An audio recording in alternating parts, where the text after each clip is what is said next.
This is the TSOM Broadcast Network, broadcasting worldwide on broadcast affiliates and satellite program providers, including CNN Broadcast Network, Sirius Satellite Network, Star Media, Good News Radio Network, Angel Broadcast Network, Wiki Broadcast Network, and WPBN TV. For more information on the TSOM Broadcast Network, visit us at www.xzbn.net.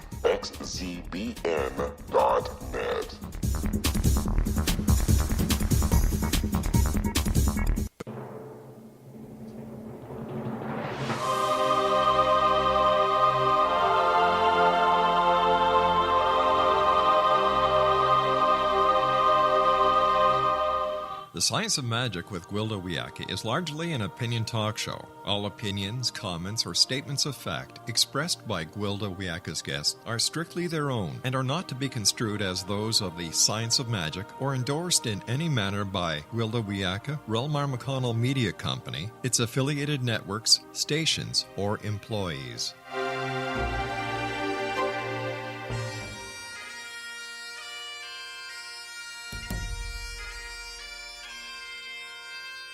Welcome to the Science of Magic with Gwilda Wiyaka, a program dedicated to uncovering the unified nature of reality and humanity's ever-evolving place as truly galactic beings. For more information on the Science of Magic with Gwilda Wiyaka, visit us online at www.thescienceofmagic.net.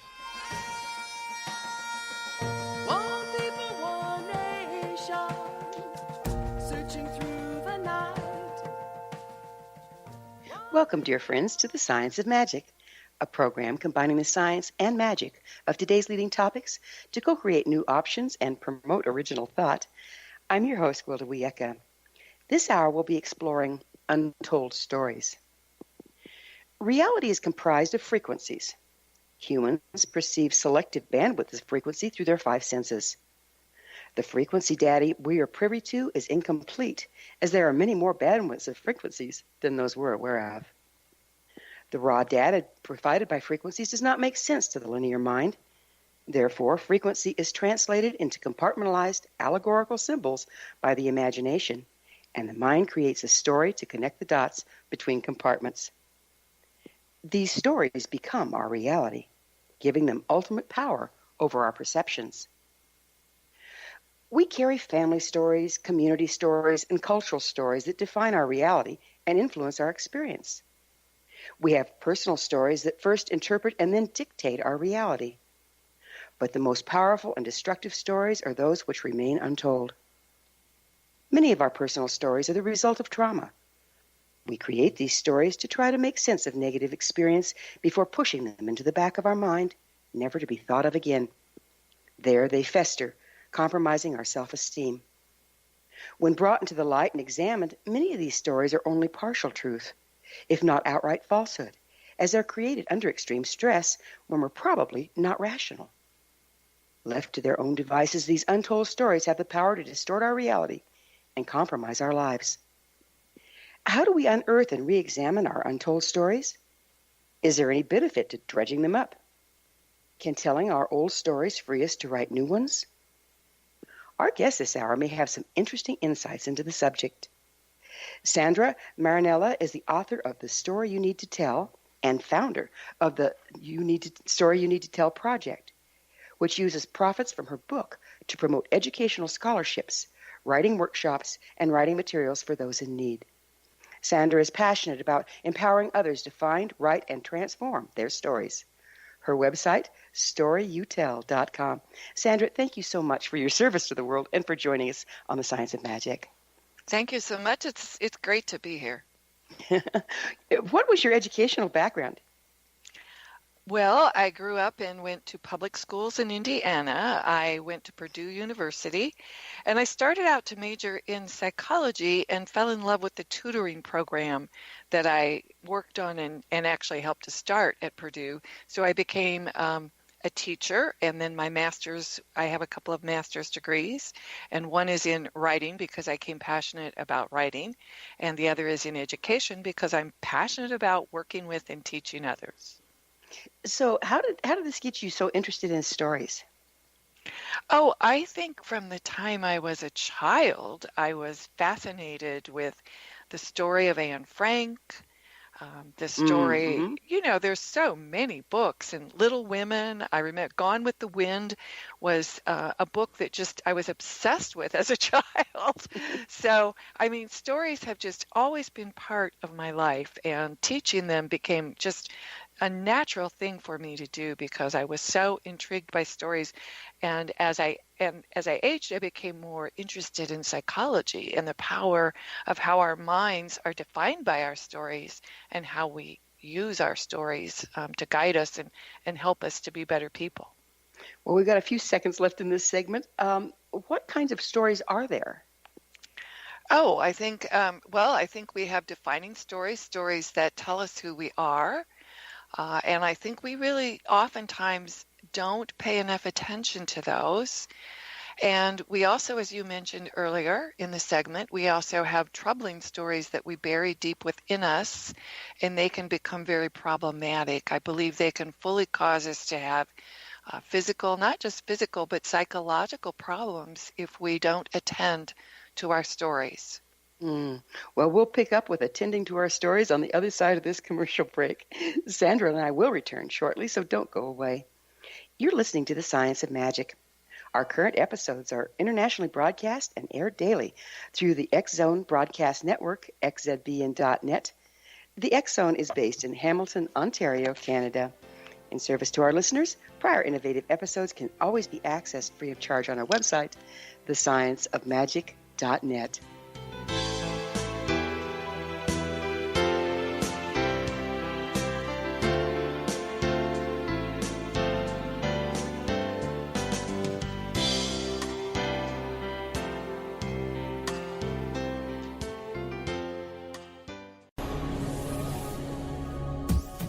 This is the X-Zone Broadcast Network, broadcasting worldwide on broadcast affiliates and satellite program providers, including CNN Broadcast Network, Sirius Satellite Network, Star Media, Good News Radio Network, Angel Broadcast Network, Wiki Broadcast Network, and WPBN TV. For more information on the X-Zone Broadcast Network, visit us at www.xzbn.net.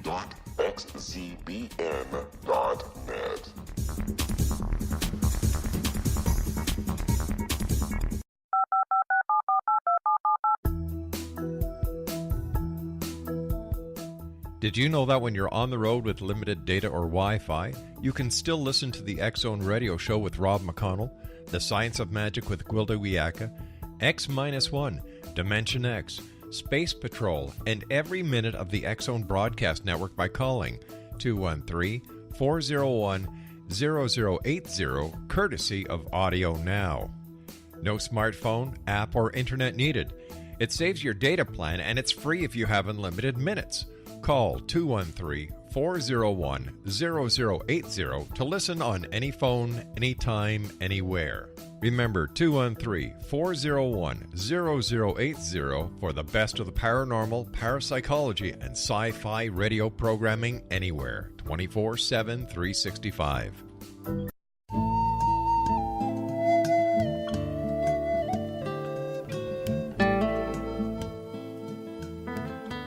Welcome back. This is The Science of Magic, dedicated to unification and evolution of consciousness. I'm your host, Gwilda Wiyaka.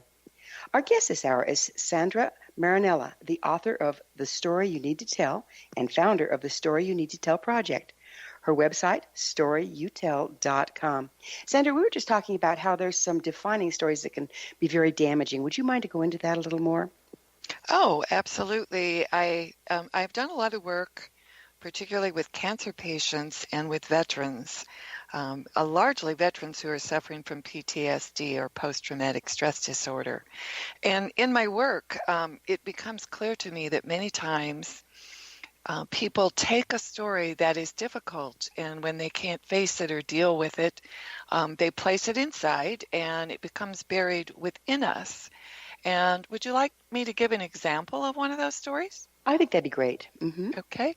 All right. Let me talk about Barbara Lee. Barbara Lee was a veteran that I worked with down at the Phoenix Veterans Hospital for several years, and she was struggling with her post-traumatic stress disorder. She would come into our writing group each week. We were working on personal writing to help to heal us, and she would come into the group upset and frustrated.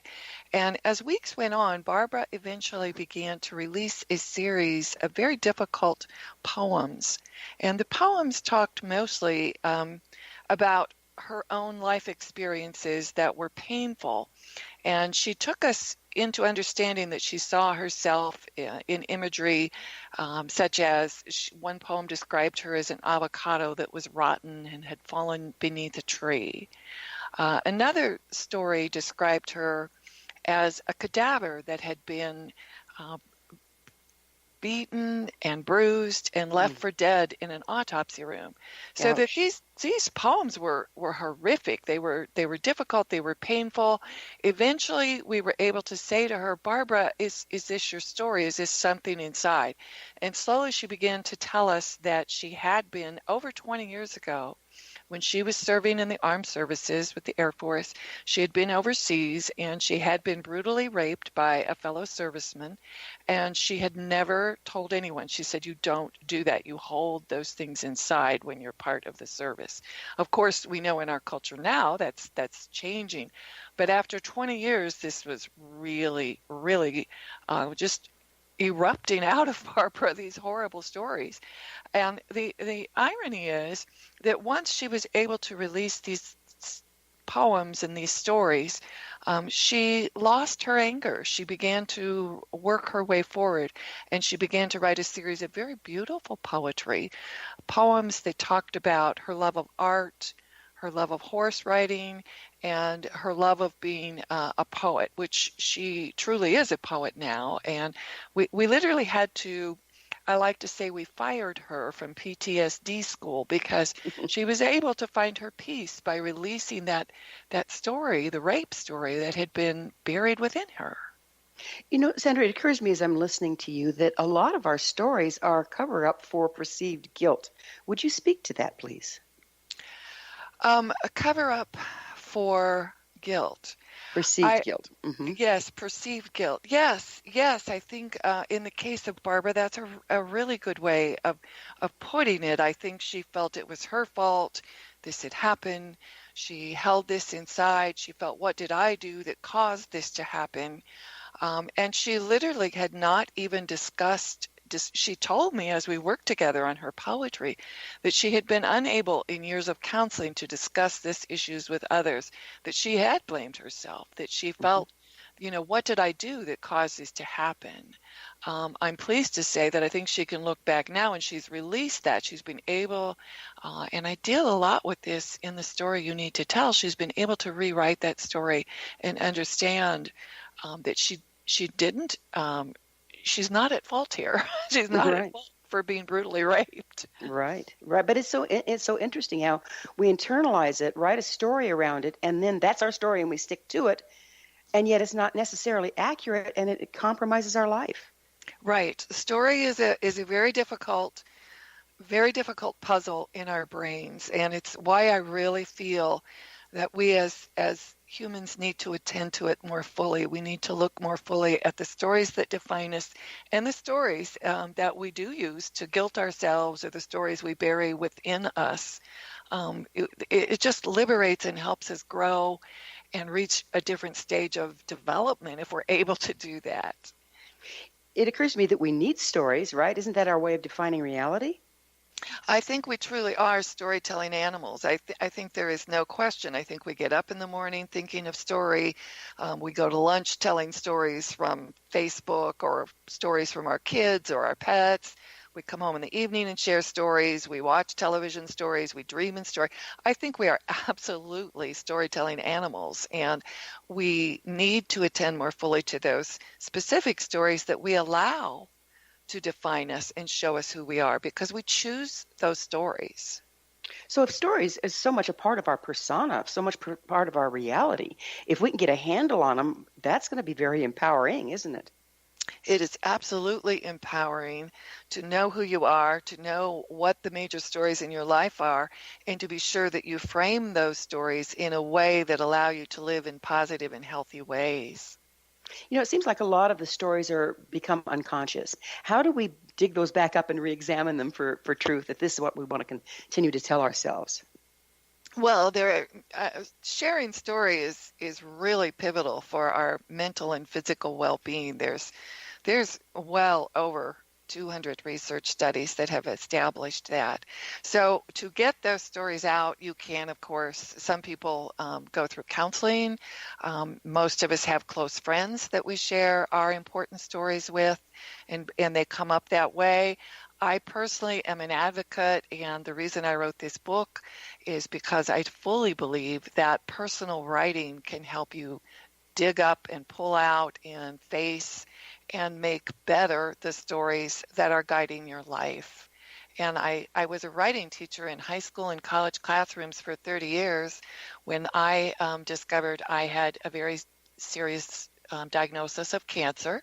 And I turned immediately to my writing, and I was able to help myself navigate that story. It was not an easy story to share. I didn't want to become my cancer. I didn't want to become known by my cancer story.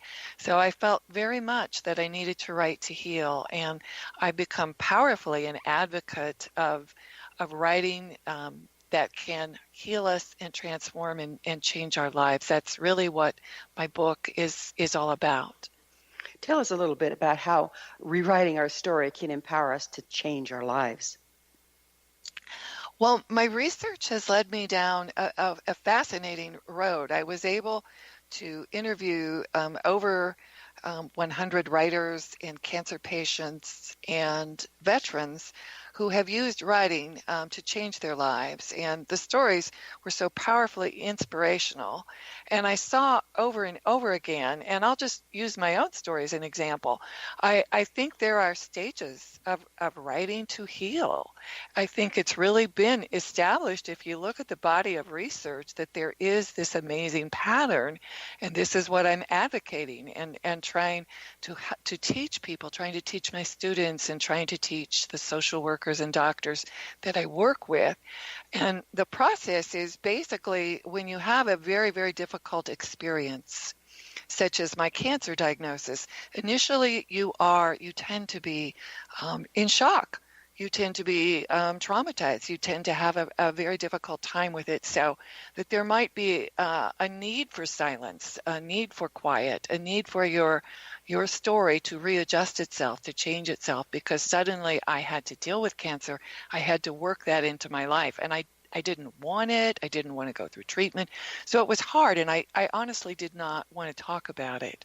So the second stage is breaking your silence. And eventually most of us do. We find a way after a period of time to break our silence and share what's happening with our friends, or share what's happening with a counselor or a support group. Or if you can't talk to anyone, certainly through journal writing, which I used quite a bit of in breaking my own silence. And then the third stage is once you begin to release that story, the third stage is accepting what the story is. This is a shattered or a broken story.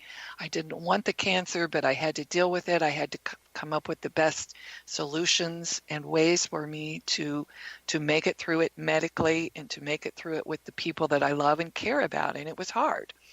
But once I accepted it, in my journal, I began to understand it and understand what I was going to do with it. So the fourth stage is really when you begin to find meaning and you make a peace with the story. You can frame the story. And when that happens, when it is moved from your emotional self to a more logical place in your brain, then you own that story. It's yours, and you can see it as you choose to see it. I decided I was going to see my cancer as a positive opportunity, that I was going to learn and grow, and that I was going to turn around. The fifth stage is rewriting.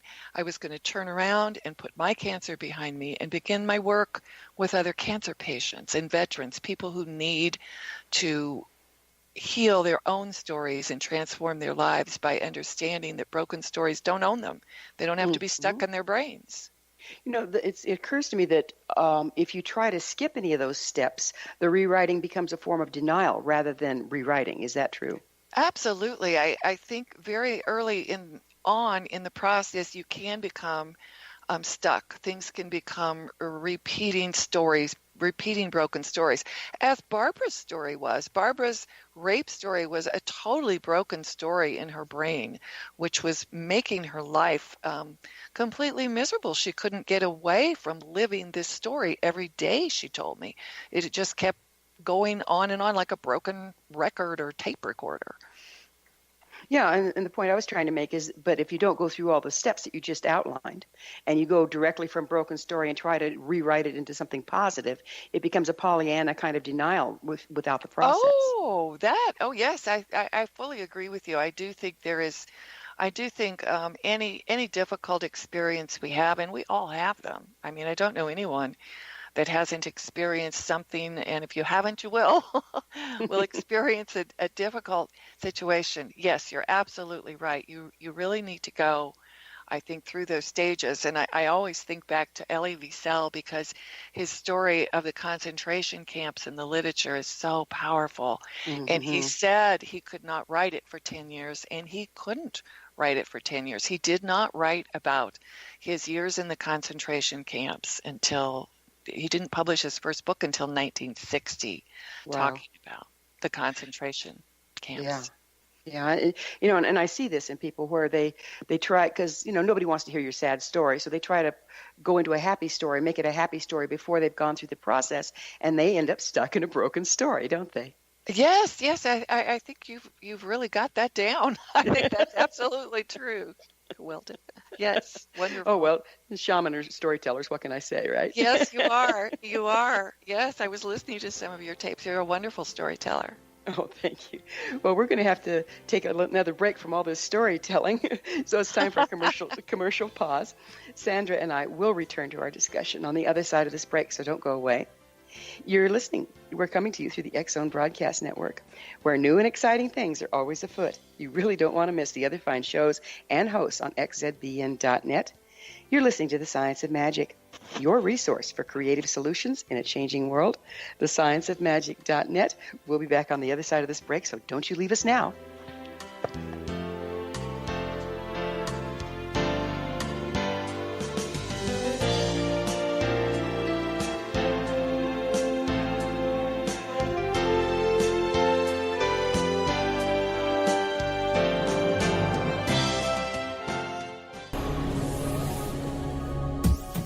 This is the X-Zone Broadcast Network, broadcasting worldwide on broadcast affiliates and satellite program providers, including CNN Broadcast Network, Sirius Satellite Network, Star Media, Good News Radio Network, Angel Broadcast Network, Wiki Broadcast Network, and WPBN TV. For more information on the X-Zone Broadcast Network, visit us at www.xzbn.net.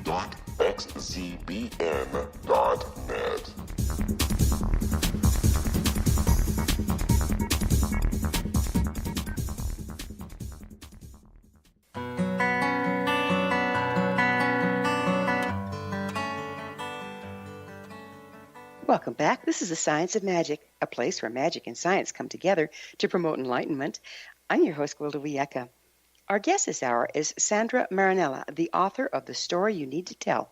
Her website, storyyouTell.com. Sandra, how do stories really affect our lives? Gwilda, I think stories define us. I think they are who we are.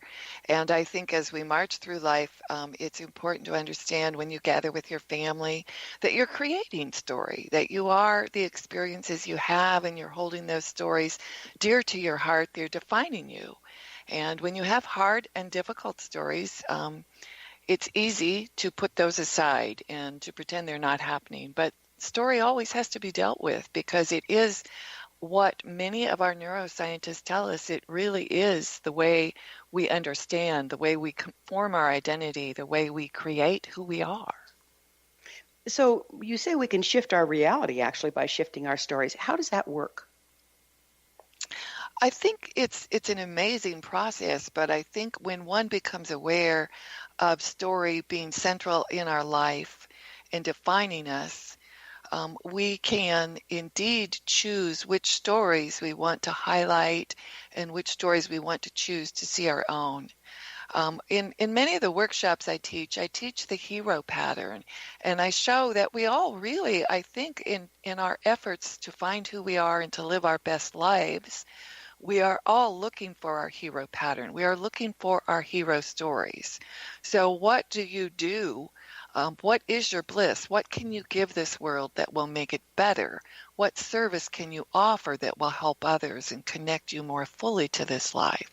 So I think it becomes a driving thing for us to choose how we define or which stories we use to define ourselves. There's a lot of narrative therapy that is done, a wonderful field that was started some time ago by Michael White. And the narrative therapy really argues that, yes, if we look at ourselves, we can choose our hard stories and come to understand them, which is what I teach. And if you look very carefully, you can see there are many, many positive things that you do that would change that. Now, I can give examples if you want, or we can. Yeah, if you wouldn't mind, that'd be great. So an example of something that does support us. Yes, I think I want to reverse that a little bit. I'm going to use the example of one of the stories that I tell in the book of a young man named Liam. And Liam was really an unhappy camper. He was seriously thinking about suicide, and his mother was bereft and upset. And she took him to a counselor, and they talked about, why Liam was so upset and why he was frustrated. And it ended up that his father had abused the family for years, and they had recently left the father because of his physical and verbal abuse. And Liam saw himself as someone that was worthless and didn't help others and didn't have any meaning. And when he began to talk, the mother and the counselor and Liam, they began to find that Liam had protected his mother often from the abuse of the father. That one time when the father was beating the mother, Liam literally had thrown a rock through the window to distract the father. And of course, the abuse ended. The father chased after Liam, but Liam was able to protect himself. So he began to see that Liam began to understand that he was always doing things to protect his mother and to protect kids at school. He was taking extra lunch every day so he could help feed the kids who had no lunch. And slowly all these beautiful stories began to emerge that showed there was so much that was wonderful and positive about Liam, and his whole attitude toward life began to change when he came to understand that there was a lot of beauty in him, and he could focus on the beauty and move his story into his hero story, guide himself forward with a positive vision of who he is. So it sounds like this is an example of someone having to move out of stories that somebody else had told about them. Yes, I think that's true to some degree, but I think mostly he had been in such a negative, horrible life situation with the father that probably it had pulled him down, and he had become quite accepting of those negative stories himself. Right. And once the other stories were released and his understanding changed, he could totally reframe the way he envisioned himself. Yeah, and it's amazing the impact that the impression that adults give children, how that shapes their personal stories to start out with. Yes, can you speak to that a little? I think it's a given. I think the way that we behave and act around our children has everything to do with the way they behave and act in the world and the way they view the world and see the world. I used to, particularly in my high school classroom, I used to see students coming and literally saying things that I knew had come right from the kitchen table at home. They were just quoting what they had learned there, because that's how we learn. And one of the things, returning to the idea of story again, one of the things I loved in the high school classroom is daily we were reading and talking about powerful stories. Stories also give us alternatives to how we can live. and positive ways of viewing the world. I remember there was only one Bible story in my entire literature high school book, and it was the parable of the lost son, the son that went away and then came back, and the father accepted him into the house, and the younger son was really, really upset about that. And when we read that in my classroom, I remember telling my class that I was so struck by that story because I learned it as a child, and that I realized now that it was embedded in my brain cells, and that I used that story to guide me as a parent. That I learned to be a better parent by understanding that, our love as a parent is unconditional. We just open our heart and we care. That's what parents do. And that story taught me that, and I always tried to use those kinds of stories in my classroom that I would hope would help my students to be better humans. Well, there comes a time when, what was it my mother said to me? You're alive, I did my job, right? Yes. Because parenting can be very challenging. Parenting is challenging, there's no question. Doesn't there come a time when, okay, it's time to put on our big girl panties or big boy panties and say, okay, these are the stories I was taught, but now what stories do I want to write? What stories do I want to live? And how do we know when that time has come, and how do we engage in that? Well, I would assume that transition point in our lives is different for everybody, that we reach that point of maturity at different levels. And I truly saw in high school many students who were already there. And I think as we go through adulthood, yes, we need to reach out, and we need to put on our thinking caps and our story caps and make wise decisions. I think it's very, very easy with all the things that pull our attention and divert our attention from being human. I'm sure that many of the social media devices also help us connect as humans, but there's so many things that are fragmenting our thought processes, or can allow us to fragment our thought processes now. We have to work extra hard at just accepting our role as adults. I think it can come at the age of 16 or 18. I saw it with my students, but I also think you can lose it. You can forget. We can revert into children, as you know, Gwilda, right? We can go back, and we have to fight throughout our lives, I think, to keep our minds focused and in a meditative spirit, in the moment, trying to work hard to find the stories that we care and that we want to build on in our own lives. How do we start, though? How do we start to unearth and re-examine our old stories so we can tell which ones we want and which ones we want to rewrite? Well, I spent a lot of time in the book sharing. In my 30 years of working with students, writing students, I developed a lot of prompts, I think, that help people look back. The stories are all there. Just last week I worked with a book club, and it was a very interesting book club because there were men in their 50s and 60s, and they were community leaders, and they were telling me they had many stories they had never ever told before, and they didn't really think those stories were there anymore. They hadn't written anything down. And I shared the brain research with them and said, they're there. You can find them.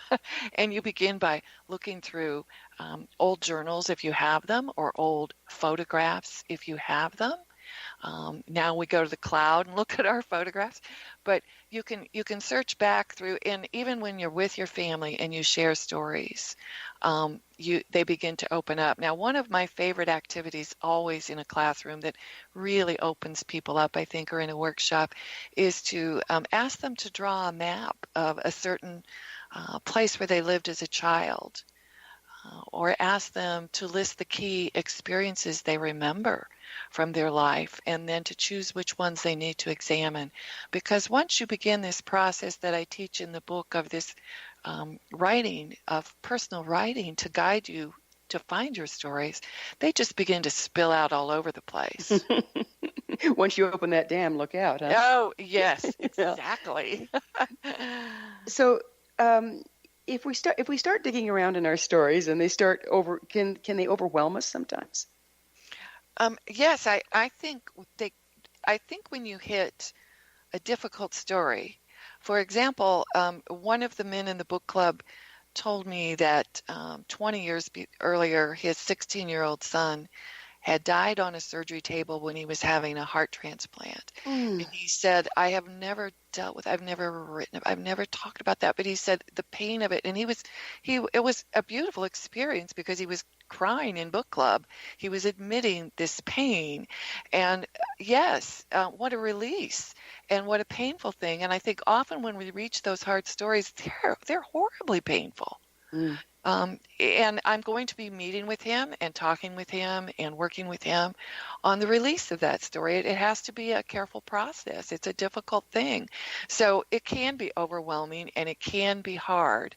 But the important thing I think here is that we remember that release will be a powerfully wonderful thing in the end. It will change you. It will help you grow and it will make it better. As a facilitator, do you have a referral base of professionals when somebody starts really getting overwhelmed? Oh, absolutely. Yes. Yes, I do. But I always practice what James Pennebaker, the great psychologist, says is the flip out rule. If you're not ready to talk about something, then it's not ready to be talked about. It's not ready to be written about yet. Give it time. Let it work its way through your mind. Let your mind learn to deal with it first and adapt to it. It's that first stage again. If you're not ready, Yeah. you have to have time to change a story in your mind. Right. Which takes us back to not skipping the steps. We're going to have our next step is another commercial break. But right. before we pause, let me remind you to check out the amazing upcoming Galactic Shamanism classes for both children and adults on findyourpathhome.com. Sandra and I will be back shortly, so don't leave us now. This is The Science of Magic, your resource to altruistic professionals of science and the esoteric, working to create common ground for the betterment of our world. Join our email family to receive our amazing topic-driven episode collections at thescienceofmagic.net.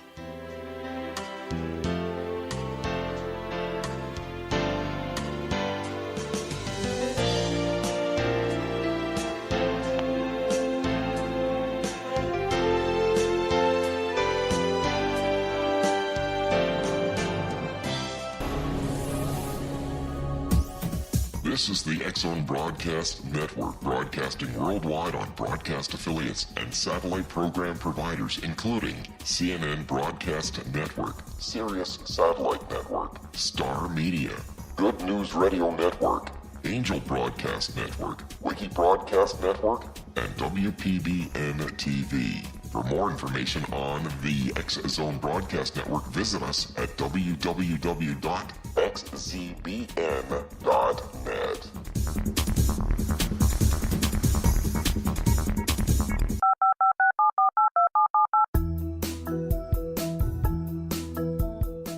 Did you know that when you're on the road with limited data or Wi-Fi, you can still listen to the X-Zone Radio Show with Rob McConnell, The Science of Magic with Gwilda Wiyaka, X-1, Dimension X, Space Patrol, and every minute of the X-Zone Broadcast Network by calling 213-401-0080, courtesy of Audio Now.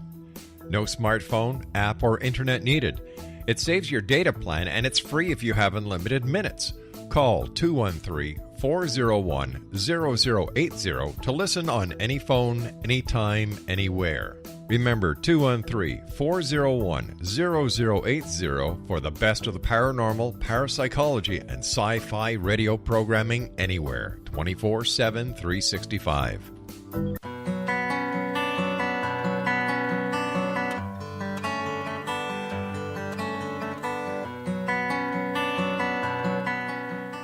Welcome back. This is The Science of Magic, bringing together gifted people of service to the world. I'm your host, Gwilda Wiyaka. What's up in your world? I always love to hear from my listeners. Email me at the info@thescienceofmagic.net and suggest a topic or guest that's on your mind. You're probably not the only one that would enjoy it. Our guest this hour is Sandra Marinella, the author of The Story You Need to Tell. Her website, storyyouTell.com. Sandra, I really, in your bio, it said that you donate the proceeds from your book to help people learn to tell stories. Why'd you start doing that? That's a beautiful provision. Well, I think from the time I was very young, my parents always said, it's all about service. It's all about helping other people. Mm-hmm. And they really lived that. And I think we were talking earlier about how we impress on our own minds the patterns of our parents. That's often a very natural thing to do. And I do have to thank my parents for that heritage. And then I found in teaching and in life that the payback from service was just amazing. It's not really a giving thing. I mean, you're getting by giving, you receive so much by helping other people. And when I had cancer, it seemed like a very, very powerful thing to be able to take this back and help people be able to write and find story to get them through it. So it's really a give back project for me, and it's a opportunity for me to receive as well as give. So it sounds like it's kind of a natural result of your own stories. Oh yes, I think I just it was the pattern that was set up in my mind. My parents, and then my work with tutoring in college, and then my teaching, and then when I found I had cancer, I thought, oh, it's time for me to leave teaching. It's time for me to begin working with special groups of people that outside the educational field will need to find story, will need to understand the power of their personal stories. Well, speaking of which, what can you tell us about our stories and illness? How do they relate to each other? Oh, I really enjoyed one of the areas of research I did was really studying the impact of story on illness. And it was overwhelming what I was able to learn in working largely with cancer patients, but I have worked with some other patients at Mayo Clinic in Phoenix as well, ones that have a different kind of diagnosis. But what I learned was, I think what's most important as you're wading through a difficult disease, the stories that you tell yourself really do matter. And for example, I can tell you that in going to cancer support groups, that when I worked with people who were telling stories about dying and being negative about the process, they were much more likely to be headed to a negative outcome. It was just shocking to me. It seemed like they were foretelling their future in a negative light, and it would make me sad. And another young woman I worked with, Jen Camposano, who was stage 4 cancer and definitely not in a good situation. Her scans were lighting up all of the time. She kept telling the positive story. I worked with her, and she started writing this blog on working her way through her cancer, and she's 5 years out, and she's doing really well. And I mean, she's still writing positive stories about choosing to live in the moment. And I was amazed at how our language and the stories we choose to tell in illness influence the course of the illness.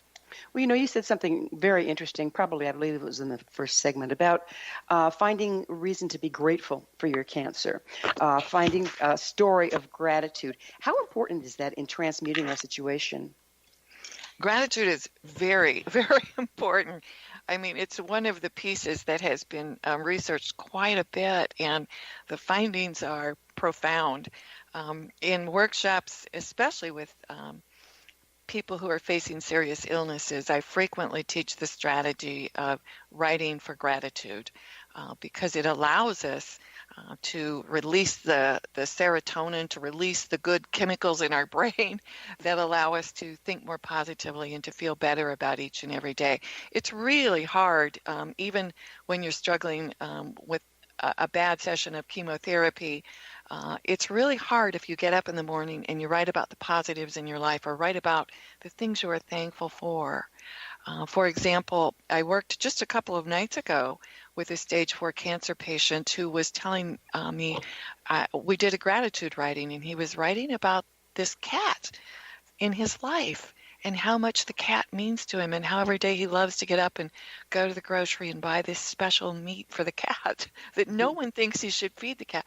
And he just lit up and was so joyful. And I thought, this just confirms that gratitude, finding our gratitudes is a really helpful and healthy thing for us.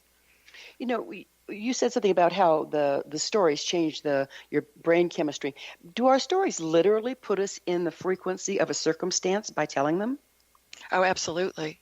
Absolutely. There's a lot of research that shows that when you even go to a movie and watch a movie, if you're watching a murder, you're experiencing those uptight emotions that happen when a murder is happening.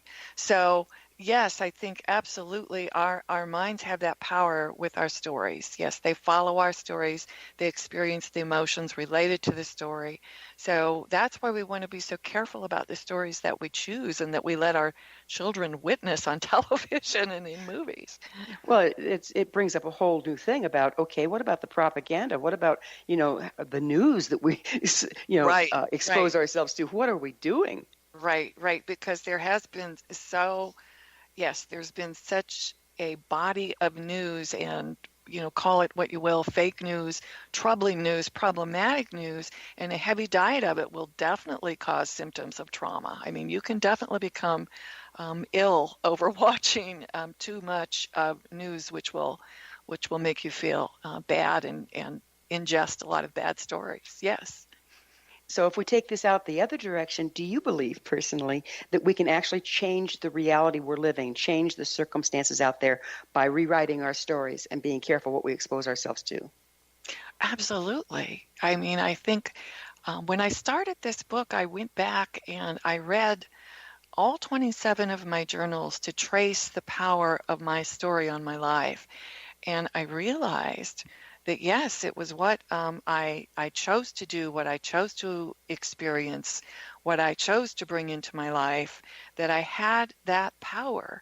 And I mean, there are all kinds of things on the outside that happen, events. We can't deny they're happening or stop the politics that are around us. We cannot stop those things, but we can choose how we see them, and we can choose how we frame our own lives and what we commit ourselves to in terms of making the change we can make.